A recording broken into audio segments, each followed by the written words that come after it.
Hi, John. Hi, Steph. How are you?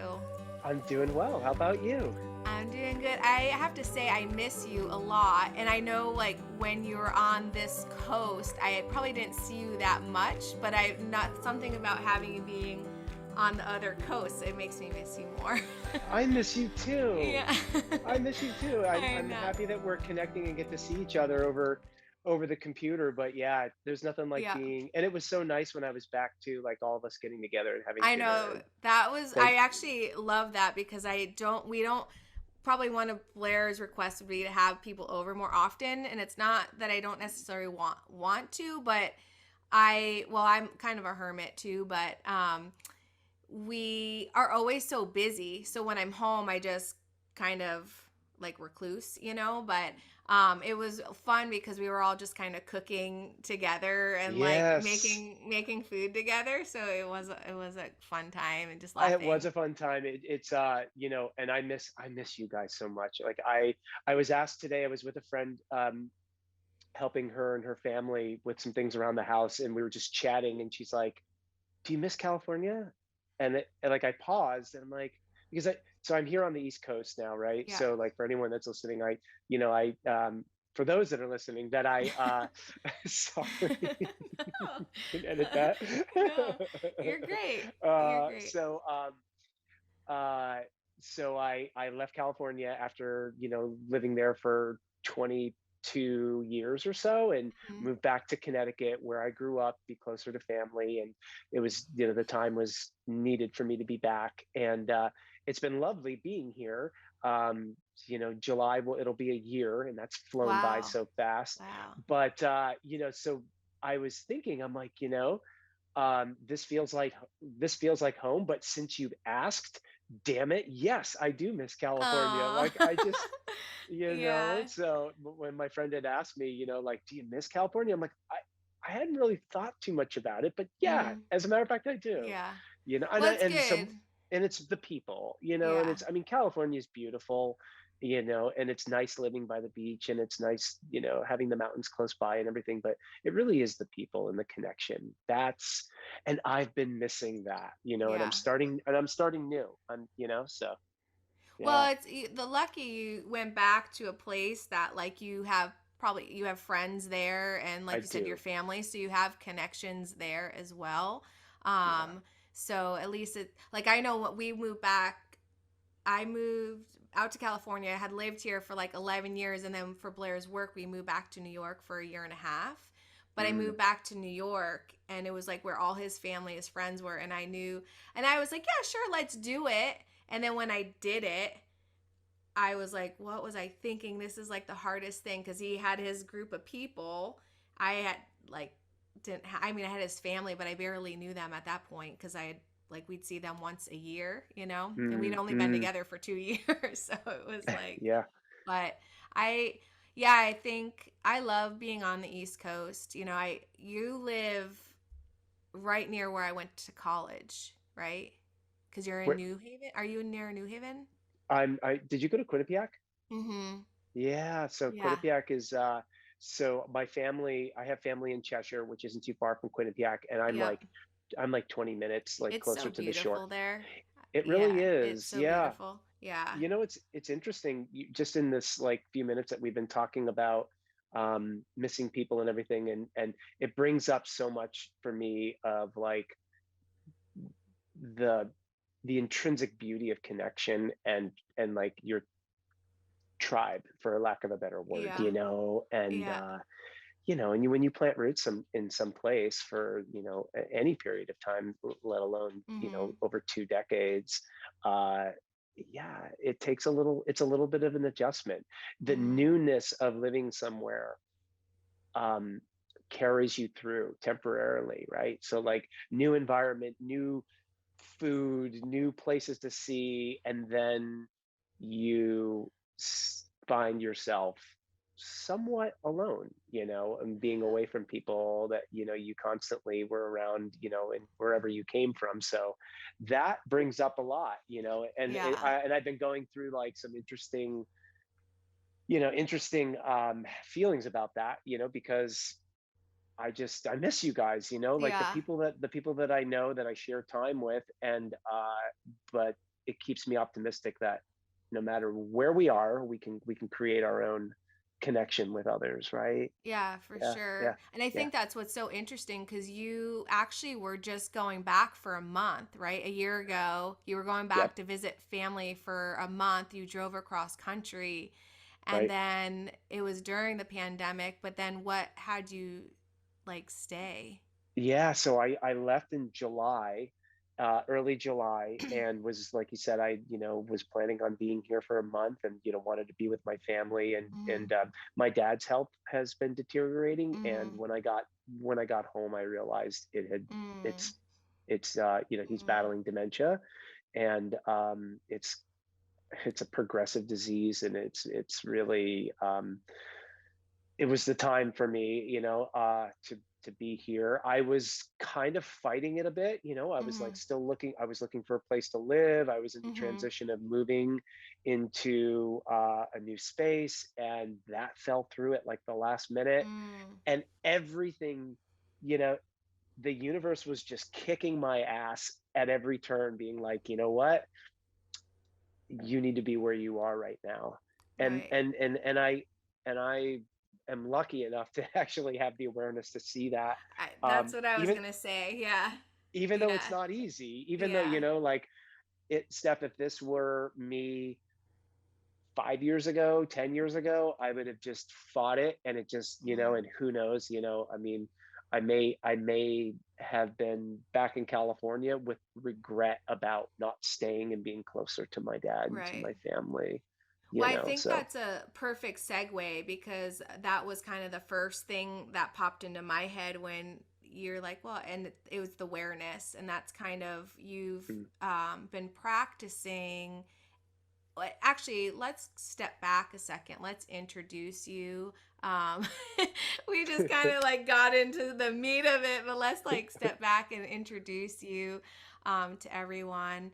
John Abate. I met you through Blair, my husband, Mhm. and to me, you're just like the kindest soul, and just so like you're grounding for me.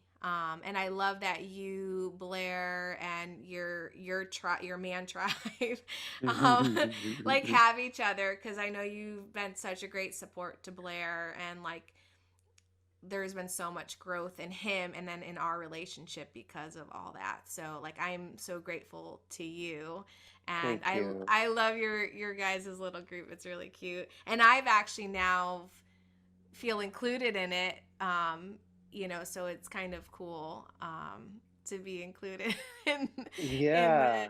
in the feminine coming into the masculine man group. So, Yeah. um, but do you want to share? I mean, you've talked about you grew up on the East Coast, came out to the West Coast, and I we what I feel really like profound that you're doing now is like teaching this mindfulness, which is the MBSR.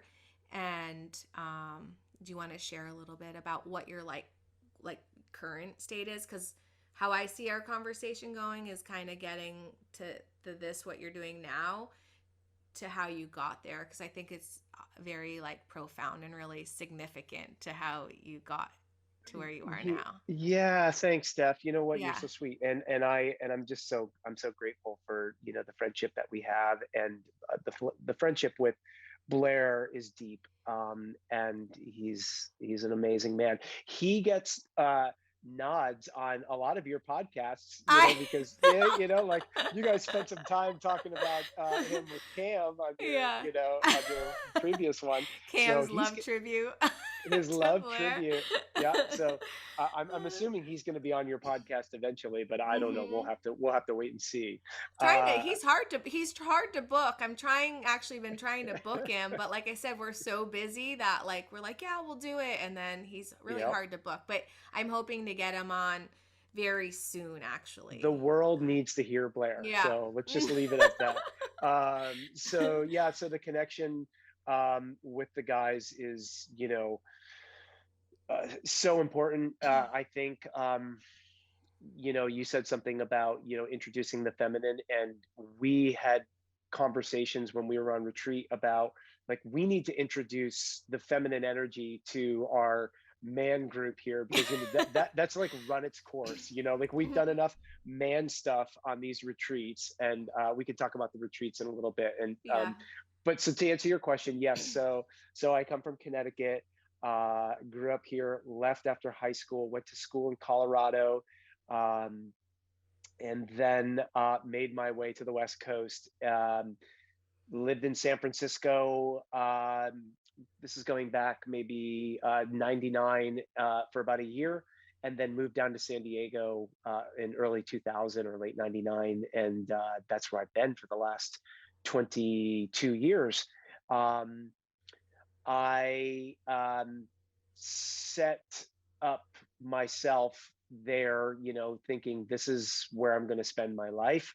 Um, and here I am, Mm. with no real, um, no real like I didn't have a plan of being here, and so I think for me, um, what I've been doing, in the field of mindfulness and teaching meditation and mindfulness based stress reduction, um, what it's done for me is it's helped me to recognize that um, there really are no rules to life, and being aware and present is about all that I have to hold on to. And being like, well, here I am in Connecticut now, and it was it something that I thought I would, where I would be. No. um, like I said, we talked about earlier, I had intentions of being back in California after a month. So I teach something that I think for me is it's a daily practice of just trying to stay grounded in the moment. As difficult as it is, even for someone that's s- sort of, I'll call myself formally trained in teaching mindfulness based stress reduction. Um, Even teaching it, uh, living it is a whole other thing. Yeah. It's like I can go to the books and the readings and the curriculum that I teach, and it's lovely and it's helping people. But I have to embody that practice myself. Mhm. I have to be able Mhm. to stick to something that I know is going to hold me and nurture me, even when things like this happen in life where you're uprooted. And so yeah, so that's kind of and I think you asked me kind of how I found my way onto it. Yeah, as Well, far as I like, think actually something that caught me, you said minute by minute, because like I'll have awareness. Like it's interesting. I had a pretty experience a few weeks ago, and it kind of brought up a lot of stuff, and I was like, oh my gosh, this is what I want to create now, and then it was like great for the first week, and then like this week was my second week going in, and it probably took like I went right back into old habits, right, and then by probably like Wednesday or Thursday, I was like, oh, wait, hold on a second. Like, no, I'm going back to old ways. Like, this is what I want to create, and like could like be aware to start putting it in. So it really, when you said being mindful minute by minute, like that practice and it's daily, it's like, yeah, that's being aware like all the time is seems yeah, really challenging. it is. It is, and so let's see. So I found my way onto the path through a traumatic Mhm. experience. I had an accident. I was hit by a car while cycling in San Diego, um, and it was a hit and run. I'm kind of giving the sort of the high level, Yeah, um, we went you right know, to it. co-overview of it, because I know that Yeah. you had asked me, how did you get there, and I think it's important Yeah. um, for me to, kind of define how I arrived, because I do say, when I teach, I share my story. What I try to do is bring in sort of the formal training of mindfulness that I went through. I took my um, teacher training at UCSD, and but when I teach it, I try to um, tell a story, and within the process of telling a story, I become very vulnerable, Mhm. and that vulnerability, uh, it's coming through whether I like it or not. And I find that it allows people to connect in a different way with me, to open up a bit more to Mhm. whatever it is, whether it's the didactic portion of the teaching or it's the actual practices that we do. And so having the accident really put me on the path of forgiveness. So And can we actually go back to that? I mean, are you okay with going back to that day? And absolutely would love to. actually Yeah. with like getting to that point, cuz I like in hearing you on other shows too, do you find that the accident was like a huge wake up call to something being you led that like something other events were happening but you weren't listening, that it was like something that dramatic had to happen, or do you think it just like it was an accident? I mean,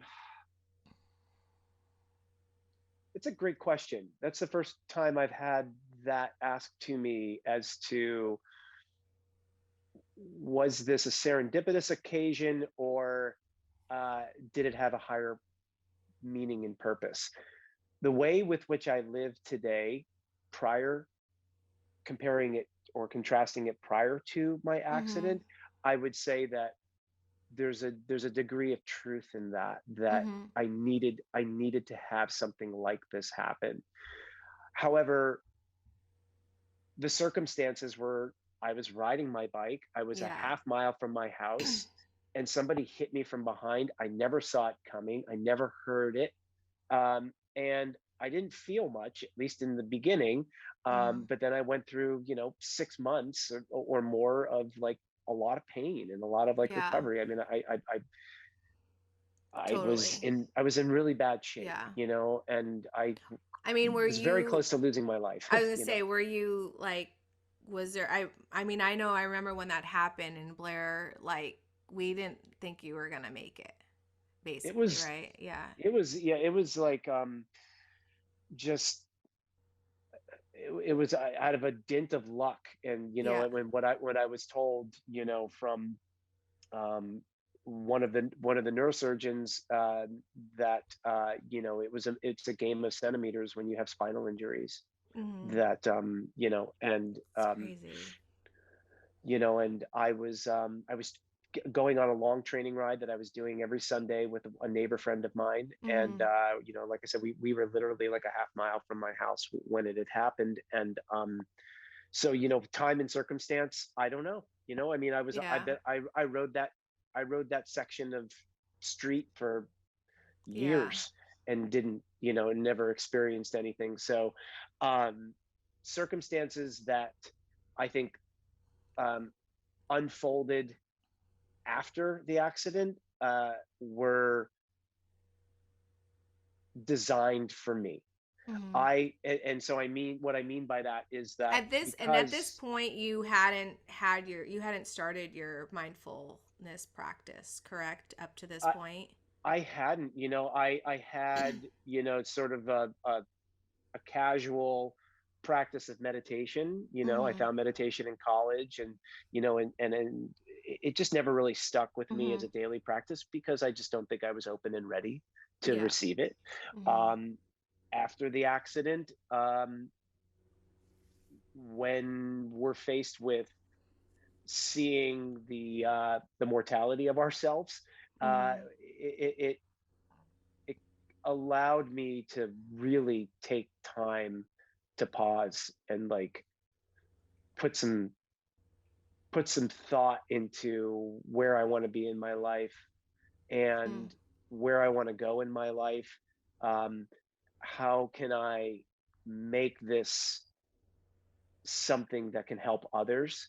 And that's really what kind of pushed me onto the path Mm. of wanting to teach, because I was talking with people in the community, and people were reaching out that had either known people that had had a traumatic experience, an accident, or they had been involved in something themselves and wanted me to like chat with other people. And I'm like, yeah, like I'm wide Mm, open to this because I'm so lucky, like this. And it just really like uncovered this like bedrock of gratitude that I never realized I had for this mm, body, and like mm. being able to walk again and ride my bike again and race again. I was racing competitively, racing road bikes Yeah. competitively. And I was told you'll be lucky if you'll ride a bike again, let So alone that's race. amazing. So you went having a spinal cord injury?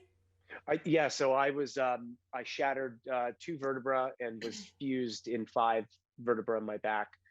And I had you know, broken lots of bones, and Mm. had a rod And placed how, in I my mean, leg. I remember hearing with like after they estimated the car was going like what, 40 miles per hour when it Yeah, hit 40, you on a 50 bike. miles an hour. That's Yeah, 40, 50 crazy. miles an hour. And Yep. you projected Like how close to far? like 38 feet or something Oh like my, that. are you serious? Oh my God, Yeah. it like, Yeah. like Oh no, gives it's me so like a like, pit in my stomach. so the person that was riding next to me, my friend Kelly, he said that, you were mid sentence and it was like you were shot out of a cannon, you were gone. Like we were riding shoulder to shoulder in the bike lane, Mm, and you were talking about mm. how like beautiful the morning dew coming off Yeah. the steam coming off the lake. You're like, oh, you were like right in mid sentence talking about how you love riding up over the hill in the morning and seeing the golf course, and like you were gone. And then you were like way up over there on the hill. And yeah, I mean, it was as violent and traumatic as I think, anyone Yeah. can imagine, being hit by a car going that fast. Um, yeah. And then, so then you obviously went to the hospital. Were you like unconscious Yeah. like, were you in a coma or? I was not, Okay. no. So I luckily did not, I was concussed, but I did not have Mm, wow. any head injury, but I had internal bleeding. I lacerated internal organs and was, Oh, had internal bleeding. And like I said, I shattered oh vertebra in my my God. spine. I had a compound leg fracture and broke lots of different bones. And yeah, I was just mangled, I was just mangled up pretty good. And then were you in the hospital for 6 months? No, no, no, that was recovery Okay. time. I was in the hospital Okay. for 2 weeks. Wow, you recovered in 6 months to where you're I walking? I was I was back on the bike. I was hit in August, and I was back on the bike um like in the fall, and just like going like just like taking like Oh my really, gosh. yeah, Wow. And within then several months. the doctors were saying like they didn't think you were gonna recover. Yeah, That's crazy. there was one in particular that was quite the naysayer. He was like, Right. he was like the PA to the neurosurgeon, and he was just like, like if you do Mm, ride and you fall again, or you have it's like, yeah, I get it. There's inherent risk in everything, but right. yeah. So, but I had a really fast recovery, and when I was in the hospital, I remember, I was in the hospital for like 14 or 15 days. And I Mm, remember literally like every day somebody that was tending to me, whether it was a nurse or a doctor. I had like three or four different doctors, um, surgeons, and then and a general practitioner doctor. And they would just comment about how lucky I am that I came in really good shape. I was yeah. training, Yeah. and like I that says was gonna something about ask. taking care of our Yeah. bodies, because Mm-hmm. they were like, most people with the amount of trauma that you had, you were hit by a car doing, Yeah. going 50 miles an hour. You were thrown 40 feet and basically landed like, and everything basically broke, but you're so lucky that like you didn't die from it, Yeah. and again, just maybe just the circumstance of luck that I didn't, obviously, that I didn't have a spinal cord injury or a head injury Yeah. to that extent. But Totally. yeah. It's So because that was actually going to be my next question. It was like, so the doctors were didn't think you were going to make it, but then do you think it was because of your training and your health that yeah, you bounced back? I mean, because that's literally, you said is that like 2 months you were back out riding again then? If it was Yeah, I think it was. August, it was like, I'm trying to remember. I think it was like I maybe mean, in November that like I went for like a most very. most people who go like break a leg, they need they need I like two know. months just to I know. recover from that. Uh, That's yeah, I amazing, John. I still, but I still had like, like I was doing PT for, the full Yeah. 6 months and like still trying to.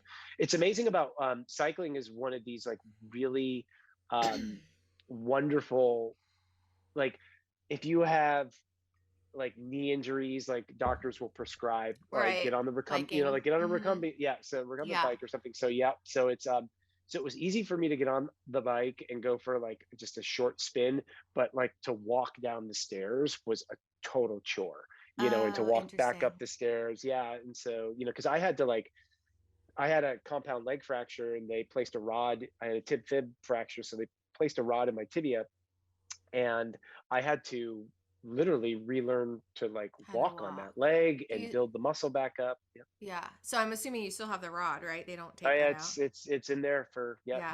that's down in the hollow bone. It's not going anywhere. So Till death do yeah. you part. Yes, and it's coming with me. Yeah. Do you, so, and then you talked about there was a point where you realized like having this incident like gave you gratitude for life and wanting to do something to help others. Was that like an instant thing or was that something that was developed over time? I think it was more developed over time, even though it was a shorter span of Mm-hmm. time for me, because I was really like engaging with people pretty like openly and quickly Mm-hmm. once I was home. I don't know when that occurred, other than the point with which I was able to ask people to help me forgive the driver. Mm-hmm. And that was something that Mm-hmm. I think sort of like was the wellspring of Mm-hmm. this gratitude that it's all I can do. And I don't holding on to anything, anger and resentment. And, Mm. people were carrying that torch for me. Um, The and I'm anger the people were yeah, carrying, like yeah. yeah, just like people were like out to like find this person Mm-hmm. and upset, and like I was able to just like allow that to happen and not take it on. And so I was grateful for like the community, the cycling community, my close friends, partners, like just that was overwhelming to me, like to see people come to your aid. um Mm. I just had never experienced anything like Mm. that before. People bringing me meals, coming into the hospital and visiting, trying to, setting up a Facebook page, trying to bring the community together to find the driver. Like they they carried that load for me. Mm. And when I got out of the hospital, because being in the hospital, like it was just so I was just in and out, like for many days, and had surgery after surgery, and just so that whole time was really a blur for me. But when I got home, I finally could I could reckon with the weight of it all, and it didn't Mm. the incident wasn't at the forefront of this reckoning. It was, holy wow, there's like people actually out there like on my behalf, like reaching It's out, and really like that's what heals. that's That's really that's what heals. profound. That's like I can't even that like my mind's kind of blown right now because like you had this traumatic accident and you're like realizing people are out there like for standing for you that you had the inspiration or something inside you that you're like okay I need support for forgiveness. That Mm. like is really mind-blowing to me. And I know like in hearing you in other talks like forgiveness was a big thing and like hearing I feel like that was like a huge part of in my hearing of like other podcasts that you've been on like hearing forgiveness was like a huge contribution to you and I think that's so beautiful but it's still like hearing it now it's like giving me the chills cuz it's like you knew people had you that you could then do your healing. And And you so we're didn't have to coming, be mad or angry yeah. about it. Yeah. And so here we are, we come all the way back full circle to what we first started talking about with community and Yeah. tribe and Yeah. connection. And I'm grateful that I've built a life with which I'm loved and that people will stand for me. And that helped me in more ways than I'll ever be able to articulate. Mhm. Um, it Mhm. allowed me to, and there was an inner voice that told me, don't hang on to this. Mm. It's not going to help you heal.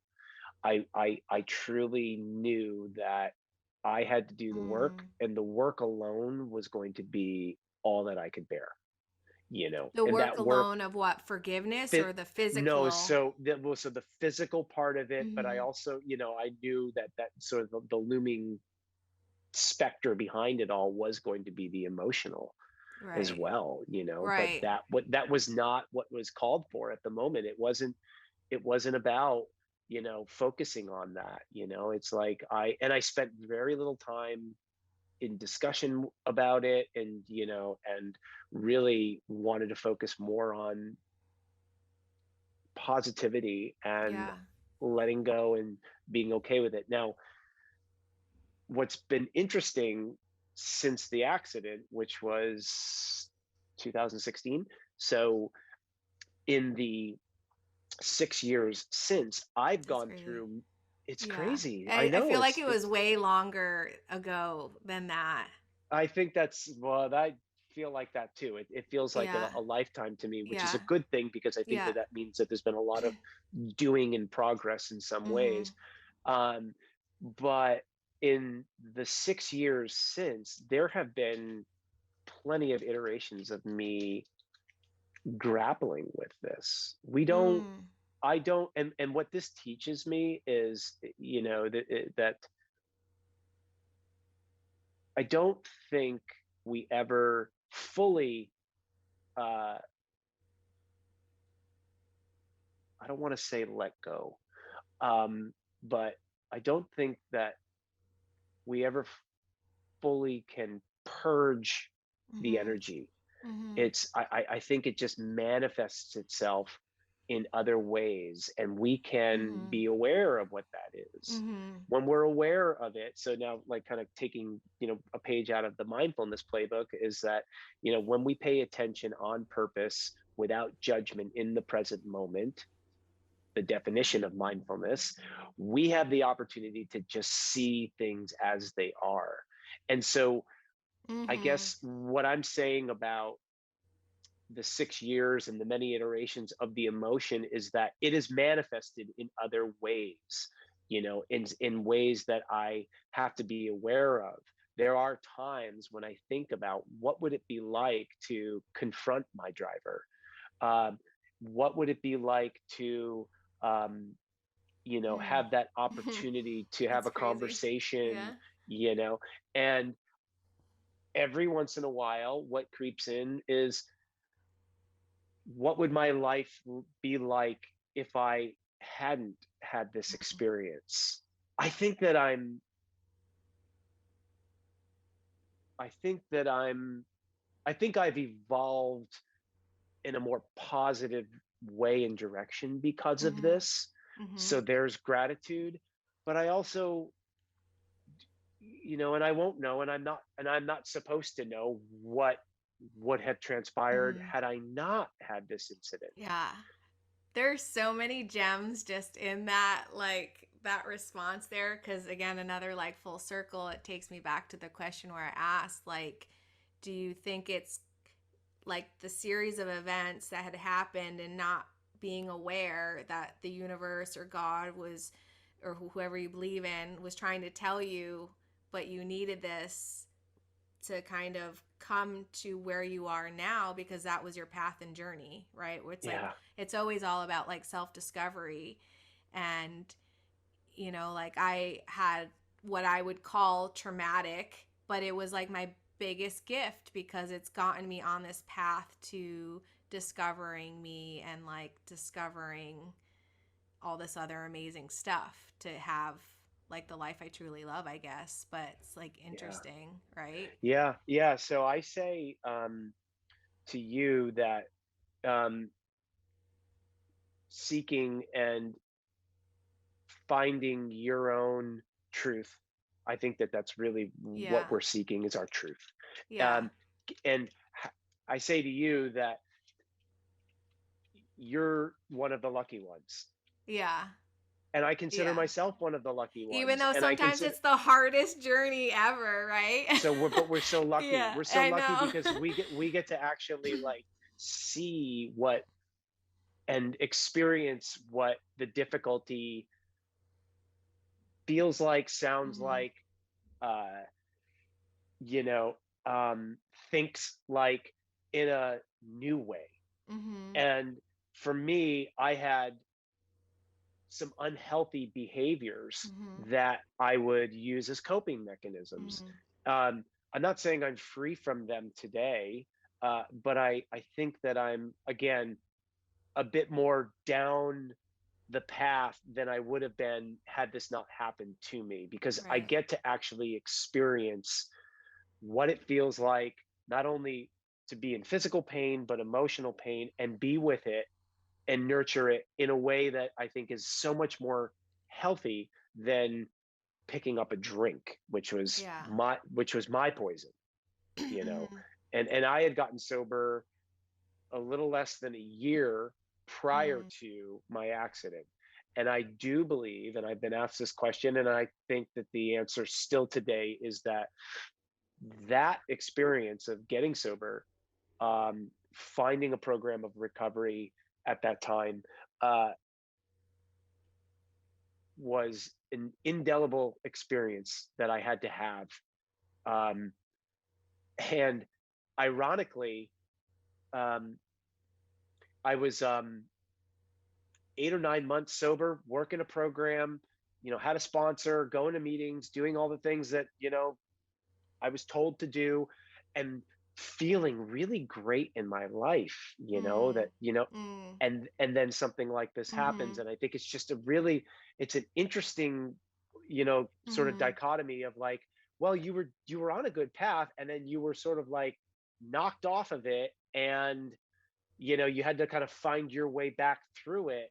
Right. And How are you gonna relate to it, right? Like cuz yeah, you had yeah, your old way of drinking and then now you're like I have this new way and now this traumatic event is like now you get to choose, right? Like how are you gonna yeah, deal with it? absolutely. Yeah. And so it's kind of, I think it is more irony there than anything. And Yeah. I certainly couldn't explain it, but Seems like a I'm just test to me, John. I think so too. Doesn't it? It's sort of It all kind of like, does. it's all It's adding up like, to like, you were yeah, tested. yeah. I mean, and again, I think too. I think you were talking about this in the definition of the MBSR, which is mindful um, Based stress based reduction. stress reduction. In the Yeah, definition of that, was like not putting meaning to it, right? Is that correct. was that? Did I hear that in that Not definition of that? so Was that it? yeah, not Non-judging. So non-judgmentally. it's like Yeah, hearing like this happened, but like we create all the meaning to these events. Like, yes, that is horrible. And I'm like, it gives me a pit in my stomach that this happened to you and all this, but then there's all the meaning that we put behind it, right? And then I have my interpretation of it, you have your interpretation of it, yes. and it's like what the mind can do, right? When you have these thoughts. And to go back to what I find so beautiful is that you described your tribe of holding this torch for you so that you could find forgiveness because you followed something that you had an awareness to listen to yourself in that moment versus being angry, mad, because you could have gone that way. Sure. Um, but you chose forgiveness. And that to me gave me the chills again. Mm. Like, is so beautiful that I find it like really amazing that you're like, okay, I have this support over here, but I could go find forgiveness, which then I think then would probably allow, once you had forgiveness, to allow these other people like such an example for So them. there And was, I'm sure it's not an overnight thing. It was a process for you. I'm yeah, sure. sure. And I mean, it sounds like it still is. right? Yeah. Yeah. it's always a work in process for us Yeah. to, to come back to. Um, I think in, listening to you sort of recount your interpretation of what happened to me, what comes up is extracting the good from Mhm. everything and anything, and the good equals the truth. I think that um, we are an intuitive species that always knows the truth, Mhm. regardless of the way with which we act, Yep. speak, etc. And um, it's damn challenging to Mhm. be able to um, accept it, but Mhm. the more we do it, the easier it becomes. So the part that is wonderful in that definition of mindfulness is that mindfulness is an awareness when we pay attention on purpose, non-judgmentally in the present moment, Mhm. and the awareness is what stands out to me as being the only thing that we have.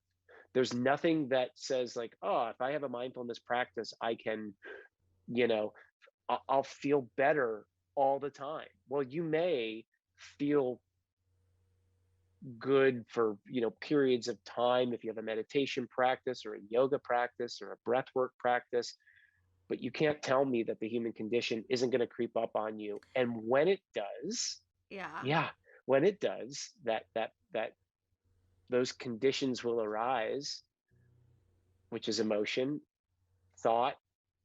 When it does, if we have the ability to recognize that we can become aware and we don't have to do anything about it. I don't have to react to it. Mhm. I don't have to pick up a drink or go, you know, do something that, just usually most people find themselves in more destructive Yeah. behavior patterns, right?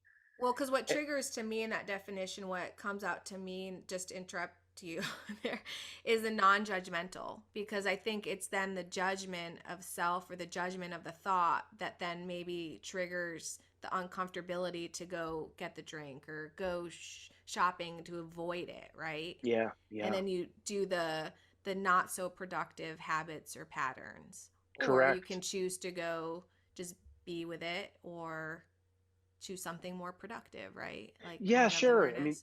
Yeah. yeah, and that's it, and like I think that that's just so, taking it all back to, the point of the accident for me, which was that I learned through that process how to be with not only the physical pain, but also the emotional, and Mm.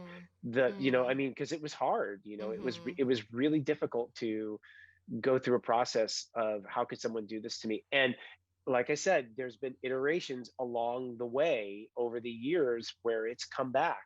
It's come back heavy for me, in one particular instance, during a plant medicine ceremony, Mhm. and I had to go back through the entire. I had no choice. I mean, Oh shit. it's taking me to Yeah. places that I, needed to go But back there's and healing see. there, right? It's healing because So much it gives healing. you a whole nother view of it, right? Did it give you a It whole nother view, or and you what don't have it to get gave. into it if you did. No, I'm Yeah. happy to. Yeah. It's a simple answer. It gave me the understanding of grace. Mm. I never knew what it meant to feel the grace move through me like I did, um, in this moment. I I understood. don't know if I understand that. Sure. So what I received was, we're going to take you apart. We're going to show you what that looked like, literally and figuratively, like looking at myself on the ground in pieces, going through the Oh. going through the process. of being in the hospital, being worked on, Wow. recovering, meeting the driver, accepting the circumstance, Mm. accepting how could this happen, but it all got broken down. I was So was it closure?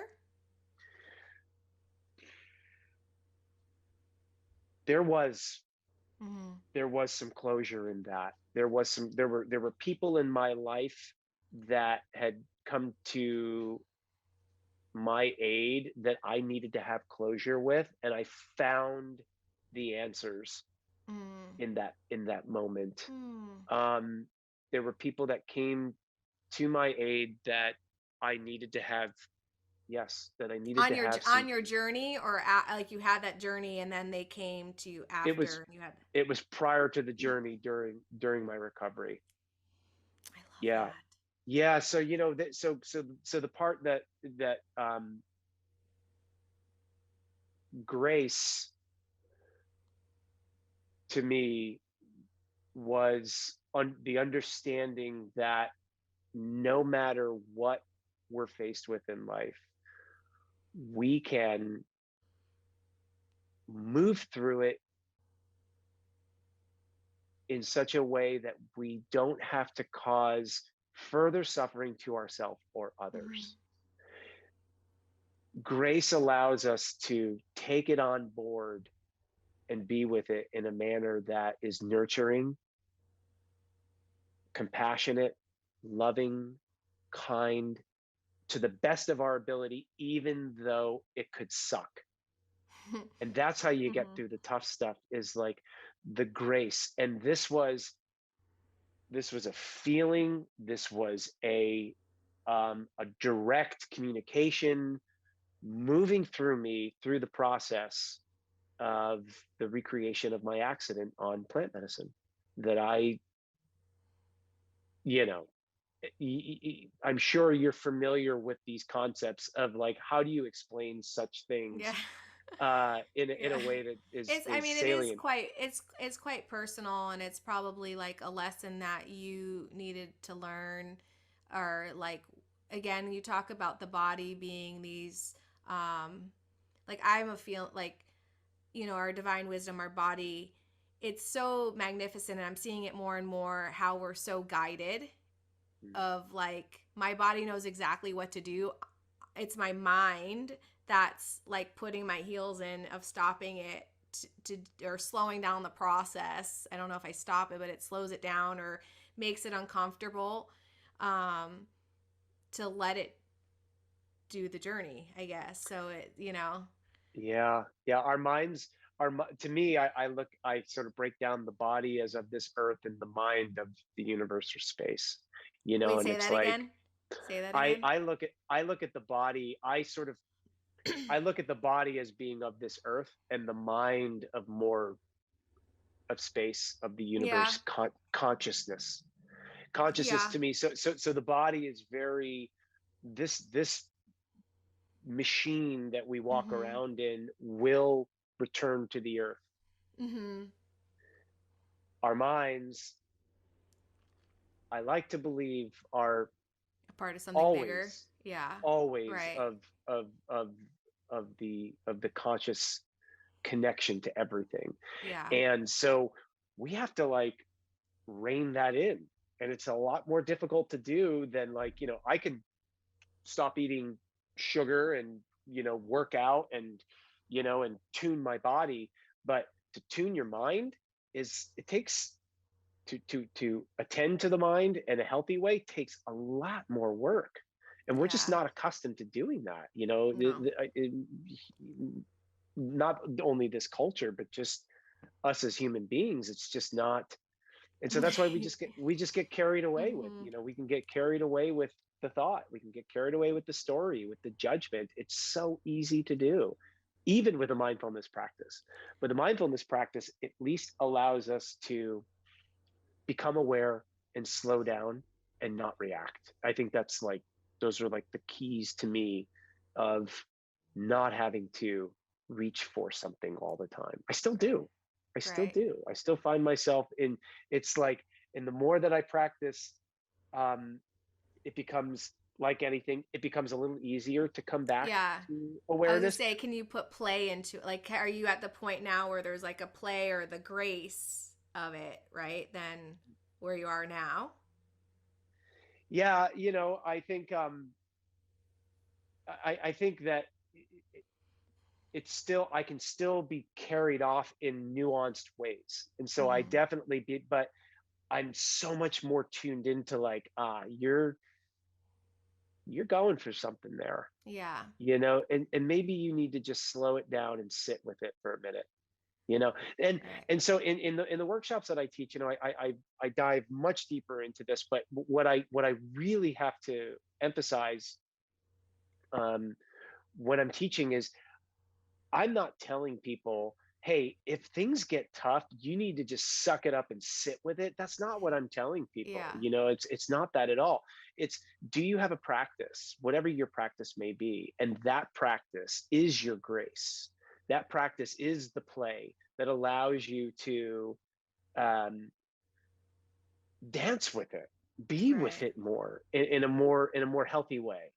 Yeah. So when you say practice, you're meaning the mindfulness practice and the things that you put into that mindfulness practice, or what do you mean when you I think your practice can be anything. anything? It can be music, art, gardening, meditation, yoga, breath work, swimming in the cold or not cold, Cleaning. cleaning, anything that puts you into a place of Yeah. flow. When you're in Yeah. flow, you have the opportunity to just be with. And I think it helps us to be able to receive, to be able to listen deeply. But if you were to ask Mm. me, like, what's your recommendation or your favorite, just sitting quietly. That's your, as I was gonna ask that, like, what are Meditation. your meditation is for you? Meditation for me is just being able to really slow everything down. Mm-hmm. Even though I could have a head full of thought, I'm just being with it. I'm thinking, interesting. Isn't this interesting? Ah, there's that. And then another thought, and then another. And oh, let me tune back into my breath. it's Mm. it's not about like getting to this place of enlightened nothingness, although if you're lucky and you glimpse it from time to time, you know that's a nice place to be. And with practice, I would encourage anyone to give it a try, because those are wonderful Yeah. places. This place of no mind, it's very calming, it's very peaceful, it's very relaxing. It's our being, it's Mm-hmm. that's our Mm-hmm. place of pure consciousness. But like I say, it can be anything that just allows you to hop off of that hamster wheel for a little while you know Yeah, I was gonna say, because like, how do you get, like, my thing now is trying to be more in my body, if hmm that makes sense, versus it like does. chasing the thought, or I'm thinking this, I'm thinking that, like just trying to like feel like what I'm feeling, and then not making a judgment about like, oh, I don't feel so, like, nervous, or I feel sad, like not making the judgment about what I'm feeling too. So Y- then they go right back up to the head, you know. right.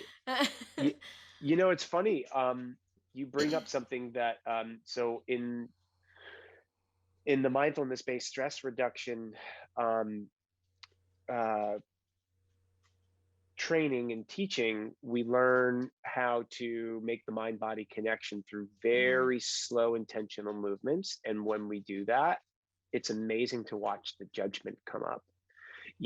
So when you're asked to, lift your arms slowly above your head, feeling the sensation of the muscle groups as you lift your arms, raising your arms up as almost as if you're drawing them through cement, feeling the weight of your body, feeling the muscles, as you lift and you raise to the very top, And now you're pointing up at the sky and you're holding your arms up, and you're holding your arms and feeling that sensation. Maybe it's a little bit of tightness, maybe it's a little soreness. And as you're guiding people through this, you would be amazed of, like, some people that just, they will put themselves through all kinds of pain just because they've been asked to do something, instead of just saying it's okay to put your arms down. Ah. You don't have to Yeah. be there Whoa. forever, or you don't Yeah. have to hold the perfect pose. This isn't what it's about. It's about the experience of actually feeling your body without the judgment, and knowing, like, because then I'll inquire, how was that? And people are like, oh man, I need to, like, I am so not flexible, Yeah. and like, or I am not strong. It's like, Yeah. there you are judging yourself. You don't Yeah. need to do that. Just be with what it is and feel your body in this moment. You could do other Yes. things along the way later on, but just no need to Yeah. judge that right now. Yeah. That's so interesting. Yeah. And that's how you That receive that. That's how you yeah. receive the energy. You get the energy of the sensation of the body and the mind at once, and that's the mind body Well, connection. it's actually really telling too of like what a person will tolerate. I think it's actually very like insightful like, oh, you're willing to just take the pain Yep. and like we numb ourselves out or we think we deserve pain or we should be in pain because it's like it's interesting. Instead of Yeah. honoring ourselves to Yeah, just, yeah, exactly. yeah, Yeah, that's so yeah. So interesting. So you talk mhm. about these and the we've talked about a lot about MBSR, mindful ba- base stress Yeah, my reduction. mindfulness based stress I don't know reduction. why the B throws me out. Mindfulness based stress reduction, and Hmm. you hold classes and seminars and stuff like that to take people through like learning this mindfulness. Yeah, so the MBSR is an 8-week course that people can take. So um, that is typically, it's done either in person, or I've done it, virtually over Zoom. And it works quite nicely over Zoom, Mm. actually. It's really nice. Blair took it, Yep, and it was really nice. Um, so that's an 8-week course. And then what I've been doing is teaching workshops in the corporate space to organizations and businesses. And so I've that's really, awesome. and I don't call it Yeah. mindfulness based stress reduction. It's my own workshop that Okay. I've, taken, sort of the You've all of the created. one all of the Mhm. wonderful parts of Mhm. what I've learned and taught, yeah, And as a workshop. so you take this your all your teachings including this MBSR is just one aspect of it and you take it to corporations to help them achieve what or what will it help them achieve for their employees? Well, really, it's about wellness. It's about mental Mhm. wellness and health, but Mhm. stress reduction is the biggest one. Right. Especially in the corporate environment. Right now, everybody's. It's just a hard. It's It's just insane a right really now. hard Yeah. time to be living right Yeah. now, and it's Yeah, also a it's beautiful insane. time Yeah. if you have the right, kind of Tools. perspective about Yeah. things and tools. But Mhm.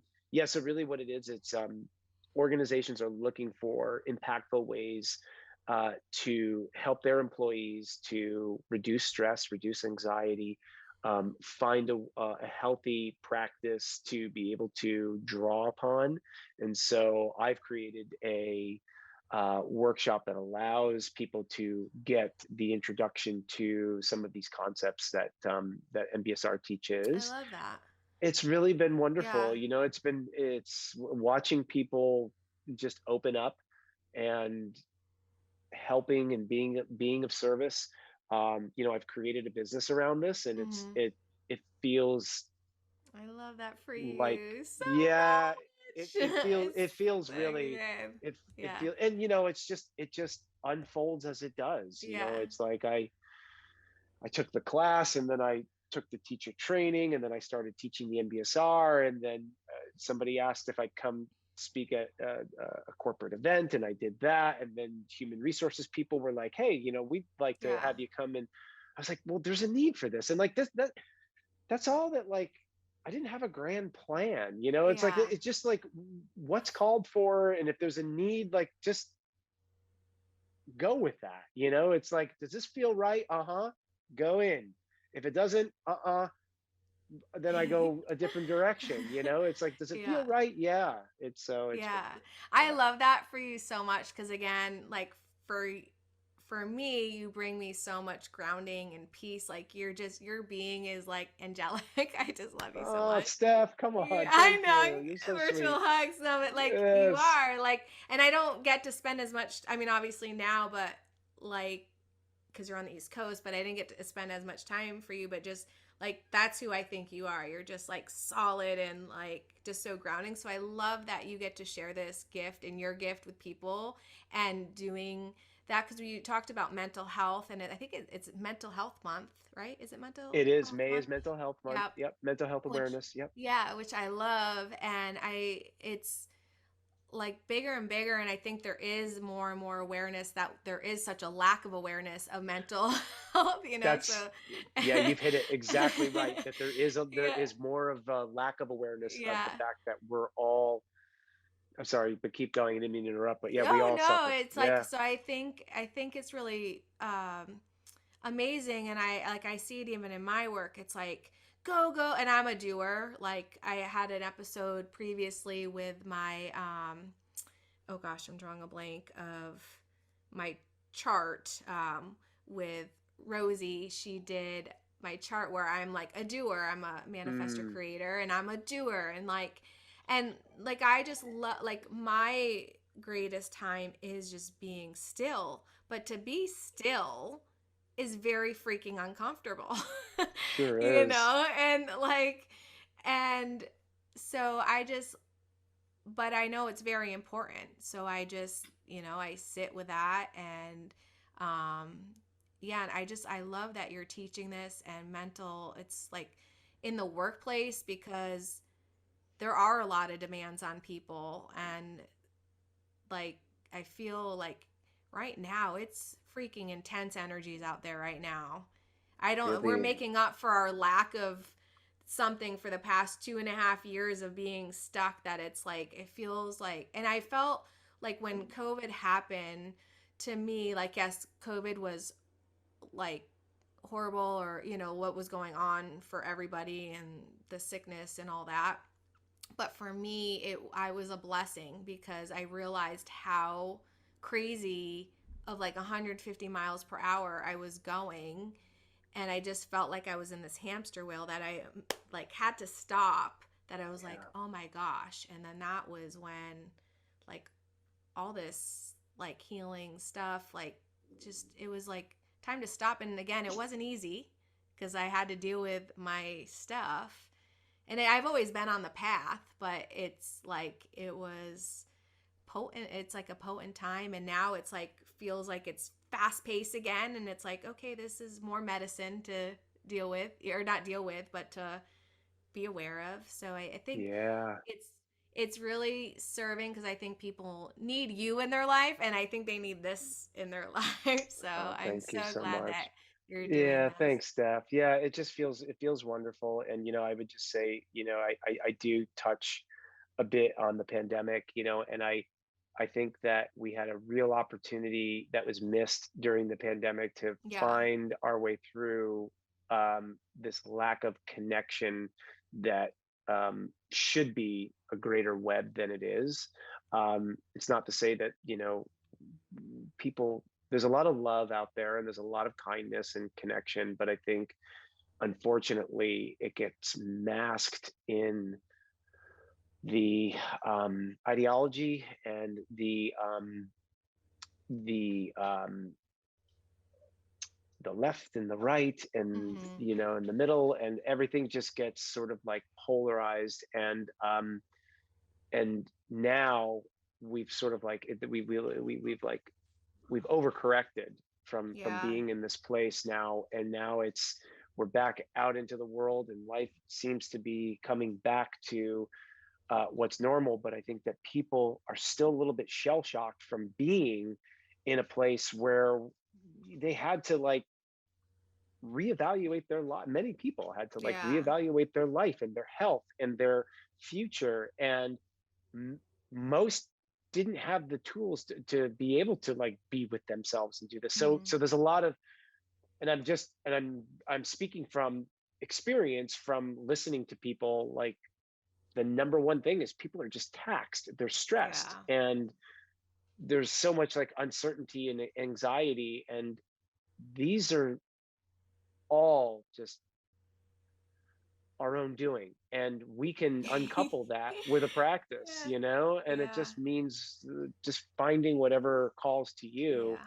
and sticking to it, you know, Yeah. even when it's, even in the good, in the great times, like still sticking to our practice, making the time for whatever it is that we need to connect with ourselves, to connect with our loved ones, our community. And I've been realizing that, living here, and like I've been missing that connection. And so that's like, okay, then or well, I need that connection, and I need to Yeah. step into that more. So it means picking up that 1,000-pound phone and Mhm. making that phone call to Mhm. someone, or going out to your local coffee shop and saying hello to a stranger and meeting someone. It's like, just that for me is how I thrive. Mm. And so anyway, yeah, yeah, it's I good. love that. Oh, Yeah, Steph. Yeah. thank you so much, John. I feel honored to have you as a friend and to have you come on my podcast and to share your story because it's really profound. And I actually do love the full circle that we did. And that's actually what I was like Hmm. wanting to do. So I think Good. it's really impactful. And where can people find you to Oh, share thanks. in your wisdom? Yeah. So the company is Mindful Foundations, www.mindfulfoundations.org, or a bit on Instagram at Mindful Foundations 101. And thank you for all the kind words. And I want to say that it's been amazing watching your journey, um, Thanks. and just how much work that you do. And I talked to Blair, and he's so proud of, just uh, like proud and inspired, and the work that you're doing, and putting yourself out there, doing podcasts like this, talking to people, and all in the name of service is just like amazing. Like I'm honored to be talking to you, oh, thank you. and I can't wait to see you again. Hopefully inside your kitchen for Yeah, another we another are. gathering. Let's do It it. definitely will. So Can't when wait. you're out here next, we definitely will do that. It's going to be our Yeah, new tradition. So I thank think so. you. Yeah, thanks. Lots of love And to you, Steph. I thank you, and I'll put your info in the show notes so everybody also can